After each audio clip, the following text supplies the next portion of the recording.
Rushinji rweZimbabwe murizeiko nhasi uno uri musi wechishanu kudai aiwa tiri kusangana pano paSly Media TV. Zita ndonzimbiye basa mwana wekwatapfumane first born yawini naSaul. Pane nyaya yatati tizokurukura pamwachete nhasi uno asi tatora nguva yenyu yakareba. Munoziva takakunzirai nyaya yemurume akaita 8 years akarara panhoo, tikangoti panhoo yorufu asingamuke 8 years asingageze asingatwasanudze makumbo achirwadziwa asina kana mapain killer asina kumboenda kuchipatara asina kana kumbonotariswa. Takaita nyaya iyoyo pano paSly Media TV. Tapedza kuita nyaya iyoyo pane vamwe vakaitambira vanhu neuwandu hwevanhu vakaona vakakwanisa kuita chikamu vanhu vaviri chete. Wekutanga akatumira mari inoita $150 vachibva vazokwira vahaya motikari yekuti vaende kumadziva svondo rineri kuti vasvikewo kwachiremba kuhospital kuti vaona kuti vangabatsirwa sei. Vasvika ikoko zvikanzi aiwa munofanira kuenda kuchipatara chikuru cheBindura.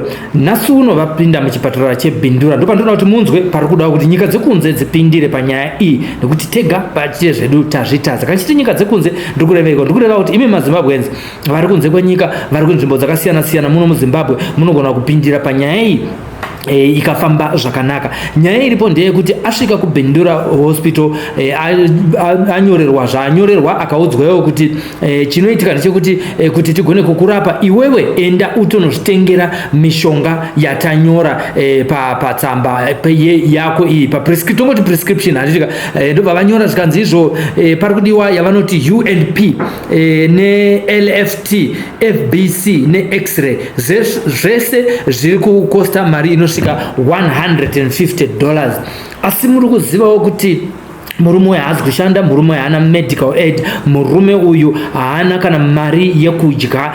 Abva neambulance kunonzi koko kumadziva akabhadhara $30 pamari yanga apuwa iye $150 yanga ichitokamuka pavazosvika kuBindura hospital pari kunzi parudiwa $150 apa vanga vasara ne$60. Asi chipatara cheBindura chati aiwa tanga watenga zvese izvi kuti zvikwane hatigone kunge tichiita se tichikubatsira kana usina kutenga zvese zvinodiwa. Mari iri kudiwa $150. Saka ndauya kwamuri imimi ruzhinji rweZimbabwe kuti heyo nyaya murume ari paBindura hospital Emmanuel ari kutiwo inini handikwanisa kunge ndichidzokera kumusha nhasi uno nepamusaka pekuti kutouya kwandaita ikoko inini kwandikosta zvisingaite zviya zvekuti ndigone kusvika kuno kupaka mari kashoma shoma kandanga ndiinako ikoko.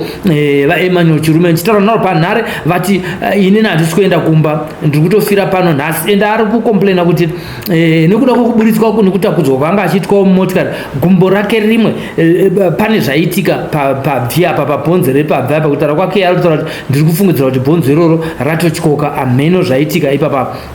Chikumbiro chatiinacho kwamuri muri yeZimbabwe nhasi uno ndechekuti aiwa titsvagirewo mari inoita $150 Emmanuel Chirume arapwe. Ndakuziva kuti pane vanhu vaviri neuwandu hwemaviews akaitika panyaya yava Emmanuel Chirume ivo ve8 years vakarara. Inyaya yekuti umwewo zvekare adonata wheelchair pamwachete nematress zvekuti ange achinobatsirwa nazvo. Pazviti zvinondogona kutaura kuti zita rake anonzi Yetari ari kuAmerica. Uyewo zvakare vakatitumira $100 I think vari kuAustralia kana kuti kuAmerica I can't remember. Takazoita kuti vataurirane direct ikoko vavatumire mari direct ikoko. Saka ndo nyaya ndiinayo panapa vadiwa vateereri nevatariri muri kumativi mana enyika. $150 pane vanhu vari paSly Media TV 321,000 hatingashayi $150 yamunogona kutumira kuna vachirume paikocash kana kuti munoti ingasvike sei kwavari ikoko. Tinokupai nhamba dzavo dziri paskrini idzi dzamukwanisa kuvarovera runhare muvaudza kuti ndaakuitesa mari iye zvinezvi havangadzokere kumadziva kuti it's about 45 kilometers kunosvika pamba pavo kudzokera zvekare kumadziva. Havangadzokere nekuda kwe$150 yatinokwanisa kunge tichireza nhasi uno. Saka ndauya neGoFundMe, quick GoFundMe iri kudiwa iye zvinezvi, quick GoFundMe vachirume varapwe. Iye zvinezvi chada kukwanisa kuita ndichikusumuka muno munzvimbo yeHarare ndapuwa mari yefuel yananga ndatipuwa kudhara incident isati yaitika kuti ndiende kunotenga mattress uyo zvakare nekutora wheelchair zvese ndave nazvo chanda kuita izvezvi ndakubuda nazvo ndinobva ndanosangana navo mubhindura ndobva ndava pa wheelchair iyoyi yamuri kuona pamupikicha apa nemattress iyo yamuri kuonawo zvekare iyo ndo yadonetwa naTari. Mwari akuitire zvakanaka. Imi mese maita chikamu panyaya iyoyi yekuti munge munobatsira Emmanuel Chirume. Vamwe shona inoti shura rinotanga mberi. Pandanga ndaenda kunotenga mattress nachikutaura iyo yakatengwa naTari. Mattress Taiwan. Ndiri kunotenga mattress ndobva ndabhadhara parking yangu pane rimwe bay muna Chinhoi ndichitenga mattress iyo. Ndobva ndapota kuseri kwacho ndauda kunotsvagawo ma HDMI cables atinoshandisawo pano pabasa pedu panapa. Same ticket iro ranga richiri valid. Ndobva ndaenda kuseri kuya ndobva ndasvika ndini uyo muna Cameroon. Ndati ndira kupaka motikari yangu vandaonawo zvangu pane mitsetse yanga yakapfudzika ndobva ndapaka ipapo ndobva ndabuda kuchienda unotenga zvanaida kutenga.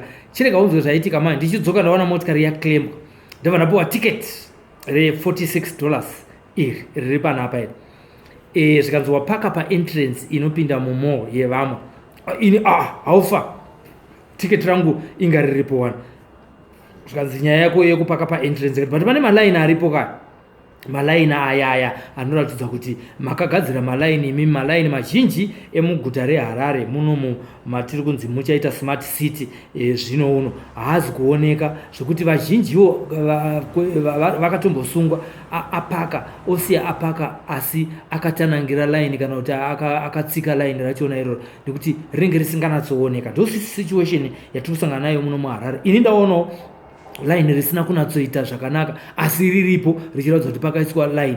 Ndazoya nchinzi aiwa parking yakabviswa ipapo kare wazi chaiyo. Vanapuwa ticket rapuwa ndire $46. Apo ndikufambira nyaya ya Emmanuel Chirume. Mattress yandanotenga ndiye $20. Mari yandanga nchifana kunge ndichiisa fuel yekuti ndiende uyandapuwa yekuti ndiende nayo kubhindura ikoko $40 yabva yarowa. Imi kai zvakaoma asi city council ndiri kuuya ikoko ndipamusaka pekuti amungati imimi munodzima malaini musinganatsa adzima ko makadii kuti line iri richiri kuoneka iri riri ku right side kune clamp iri mubva madzima mubva maisa pendi yeblack kuitira kuti pasara uoneke kuti pakamboiswa line sezvazviri kuita unoratidza kuti pane parking inokwana motikari asi hapana chiri kunatsoratidza kuti ichiri entrance nokuti aripo mavheranda akawanda akadaro mukati menyika yeHarare yekuti paimbova neentrance asi yakaita se yakavharwa. Ko iyo parking iyoyi ndazobvunza mubvunzo wekuti iyo parking iyoyi yakambodhirowewa nani before iyo entrance yakagara iripo kubva pakazvarwa road iyoyi yakagara ingoripo yakambodhirowewa nani? Ndo mubvunzo wandiri kubvunzawo iwoyo.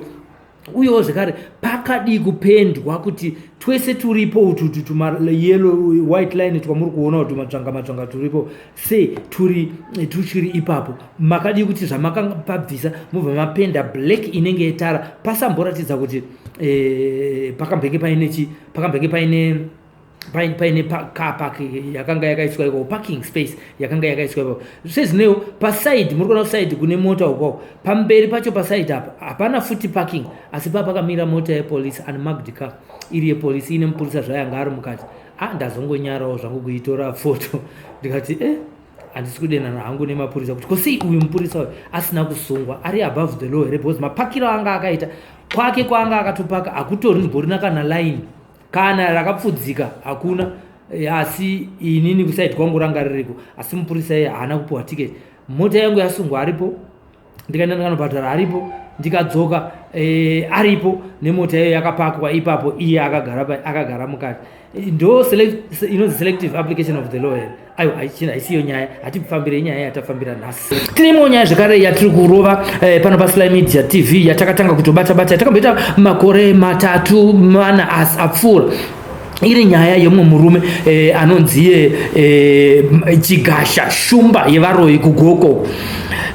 Shumba yevaroyi yakanga achitorera chembere neharawa mombe achiti pamusha penyu pane huroyi toda kubvisa nyoka toda kubvisa zvikwambo zviri pamba penyu, toda kubvisa urombwa huripo pamba penyu, zvese zvakawanda wanda. Kana apedza kudaro obva achaja vanhu mombe, otora mombe iyo. Zvaishamisa zvekuti pese paanenge ari pane vanhu vanotengesa mumabhucha emugokwe vanenge vakati soma naye kudai so tsoma ndoshona zvanditi vachiti iwewe vachingoti akapuwa mombe yaaripisa munhu obva aitengesa, akapuwa mombe yaaripisa munhu obva aitengesa. Vaya vanotengeserwa vaya aipedze mazuva maviri inenge yatova nyama yatove mubhucha, zvokuti nyaya dzakadaro dzinonetsa kutresa. Izvezvi vanhu vekugokwe vakawanda havasisina mombe nekuda kwatsika mutanda akanga achitorera vabereki mombe mukati menharaunda yekwamateta. Akanga atienda kwakawanda wanda. Nofunga vamwe vhidhiyo yacho namaiona, ndichaisa link racho apa kuti munotsodzwa nyaya yacho nazvizere.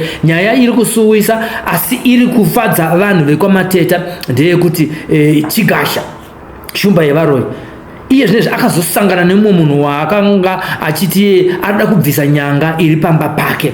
Video iripo pano paSly Media TV.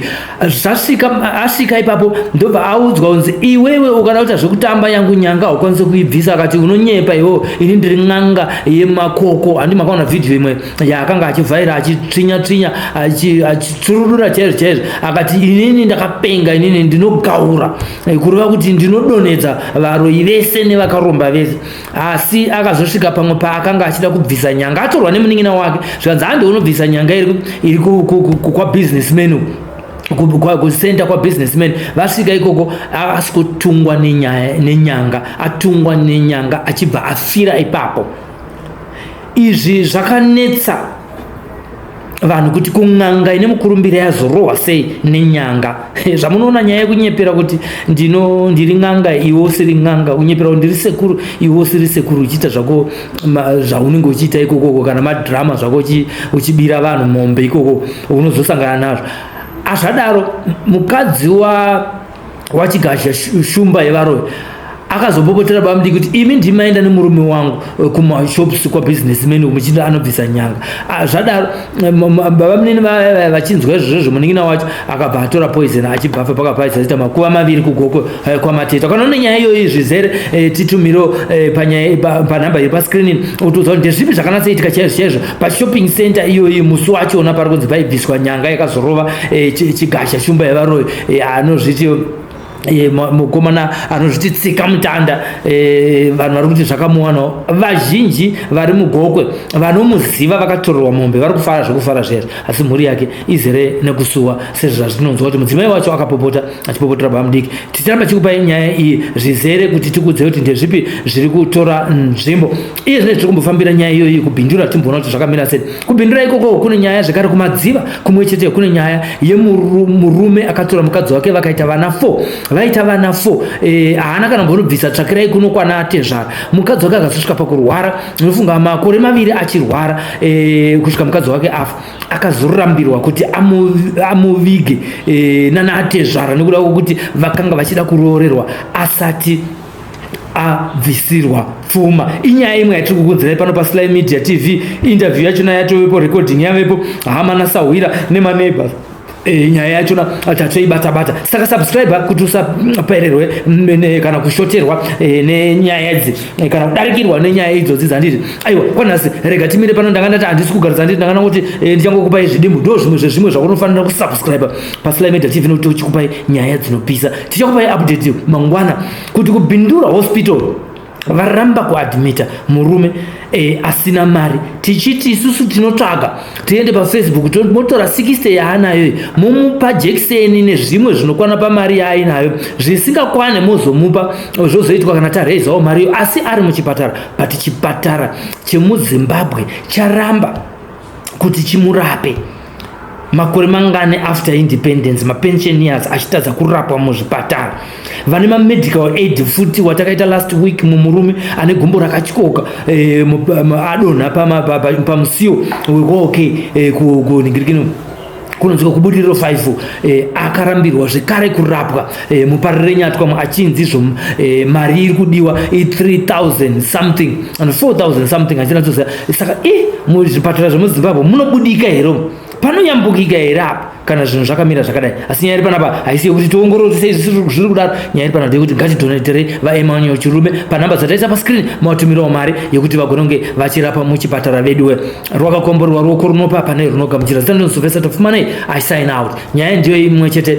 Ngatidananei, ngatiwiranei, ngatinzwananei, ngatiitiranei mugore 2025 tikone kubatsirana navachirume nevamwe vakadaro. Ndatenda nai vari kuwadzana naika vari kubudiriro 5 kuwadzana 5 varida kunge vachirapwa. Hatione kuti tabatana navo here. Ndoisa zvakare link ravo papage pedu pastori yatiri kuita iye zvinezvi. Mugone kuona ndiani waunga kwazonga kubatsira. Ukapotsa 1 haungapotsi wechi2 haungapotsi wechi3. Vakawanda vada kubatsirwa vari paSly Media TV. Ndatenda.